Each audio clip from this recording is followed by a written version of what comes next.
RJ Balaji தலைவர் வந்து சொர்க்கவாசல் படத்த முடிஞ்ச கையோட, சூர்யா சாருடைய அடுத்த படத்துக்கு வந்து ஷூட்டிங்க்கு ரொம்ப அழகா வந்து தயாராயிட்டாங்க.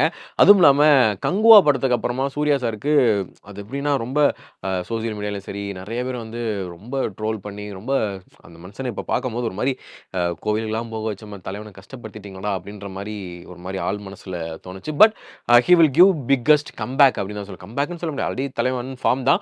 நெக்ஸ்ட் படம் மூலமா நமக்கு வந்து வழக்கம் போல நமக்கு என்னைக்குமே வந்து என்டர்டெயின் பண்ண போறாரு.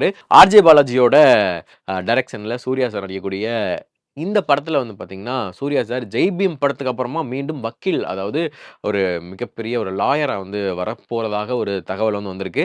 ஸோ இது வந்து பார்த்தீங்கன்னா, ஜெய் பீம்ல வந்து ஒரு நல்ல ஒரு பாசிட்டிவா சென்டிமென்ட்டா பார்த்தோம்னா ஒரு ஒர்க் அவுட் ஆச்சு. அதே மாரி இந்த படத்துலயும் ஒர்க் அவுட் ஆகுறதுக்கு நெறைய வாய்ப்புகள் இருக்கு அப்படின்னு சொல்லிட்டு நெறையா டாக்குகள் போயிட்டு இருக்கு. அதுவும் இல்லாம ஆர்ஜே பாலாஜி ரொம்ப ஹோப் வச்சிருக்காரு. ஏற்கனவே ஒரு பிரஸ் மீட் வந்து சொல்லியிருந்தாரு தலைவன். "டேய் என்ன பேசுறதுன்னே தெரியலடா! இப்பலாம் பயமா இருக்குடா. எத என்ன பேசினா எப்படி வச்சு ஓட்டுவீங்கன்னு தெரிய மாட்டேங்குதுடா.